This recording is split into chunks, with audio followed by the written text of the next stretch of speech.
আমি এখান থেকে বাড়ি পর্যন্ত যে রিটার্ন ফিরবো তার কোনো গ্যারান্টি আছে? রাস্তাতে আমার মৃত্যু ঘটে যেতে পারে। হয়তো আপনারা খবর পাবেন যে কালকে যে শিল্পী গজল গাইছিল আজকে সে দুনিয়ার বুকে নেই, বা আপনাদের মধ্যে যারা বসে আছেন হয়তো কালকে তারা থাকবে না।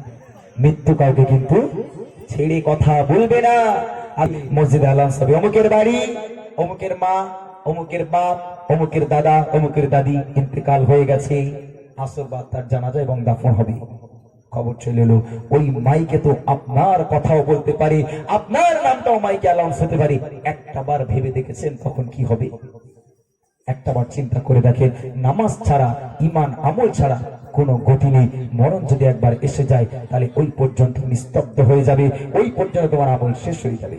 কই বলে না, কি বলছো কবি?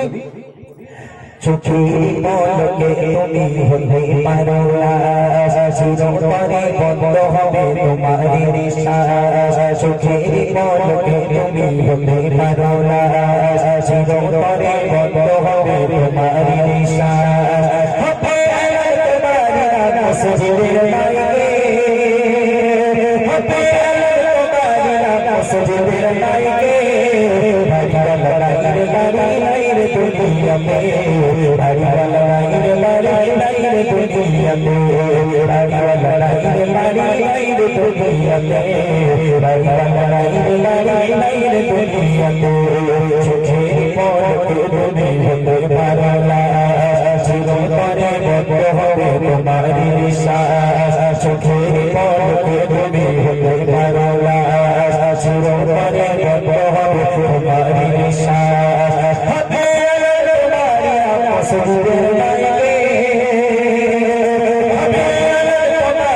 মসজিদের মাইকে,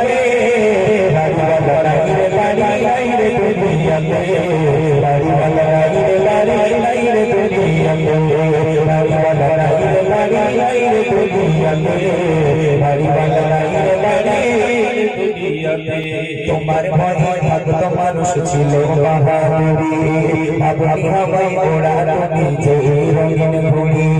তোমার ভয়ে ভক্ত মানুষ ছিল বাহাদুরি, ভাবনি হবাই ওরা তুমি যে রঙিন ভূমি।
সুখের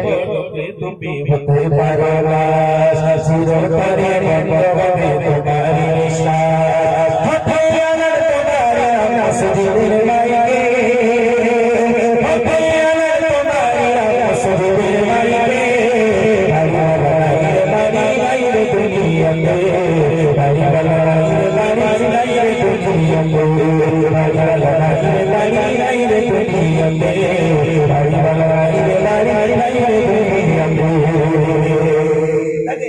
কিছু কিছু পিতা মাতা আছে যারা সন্তানের ভবিষ্যৎ করে, তাই না?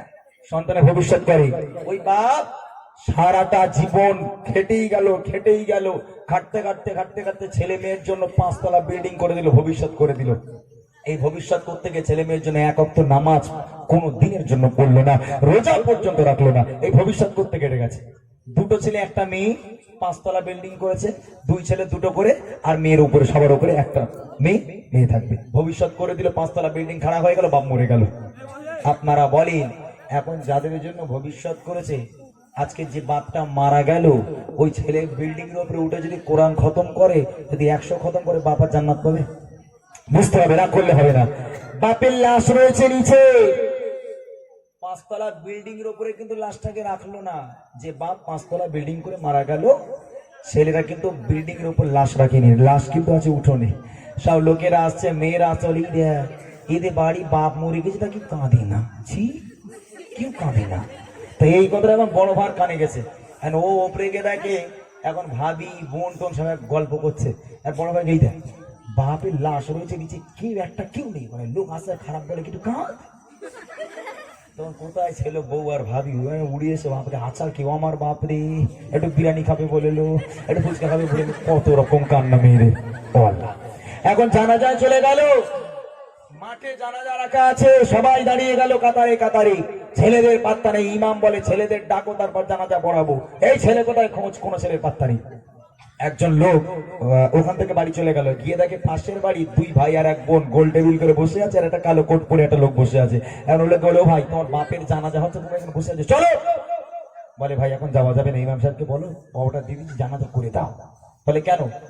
বলে, আমি বড় তো, আমি জানাজা করতে গেলে ভাই আর বোন মিলে জায়গা জমি সব দখল করে নেবে, ওই জন্য আমি বসে এখন মাফ হবে, তুমি যাও বাপের জানাজা করে দাও। তাহলে ভবিষ্যৎ করলো কাদের জন্য? যে ছেলের জন্য ভবিষ্যৎ করেছে।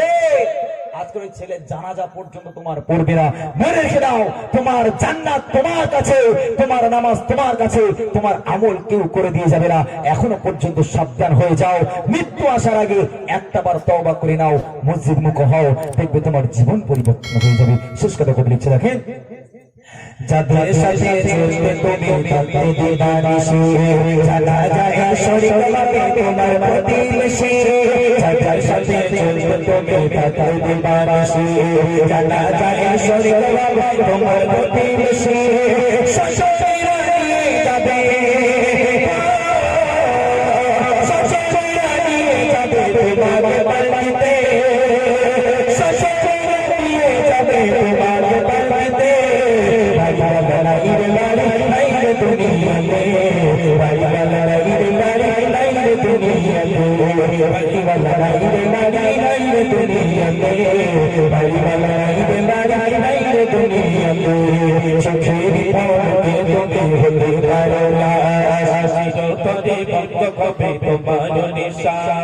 চোখের পলকে তুমি হতে পারো না, চিরতরে বন্ধ হবে তোমার নিঃশ্বাস। মসজিদের মাইকে, মসজিদের মাইকে, বাড়িওয়ালা নাই রে বাড়ি নাই রে দুনিয়াতে, বাড়িওয়ালা নাই রে বাড়ি নাই রে দুনিয়াতে, বাড়িওয়ালা নাই রে বাড়ি নাই রে দুনিয়াতে, বাড়িওয়ালা নাই রে বাড়ি নাই রে দুনিয়াতে, বাড়িওয়ালা নাই রে বাড়ি নাই রে দুনিয়াতে, বাড়িওয়ালা নাই রে বাড়ি নাই রে দুনিয়াতে, বাড়িওয়ালা নাই রে বাড়ি নাই রে দুনিয়াতে, বাড়িওয়ালা নাই রে বাড়ি নাই রে দুনিয়াতে।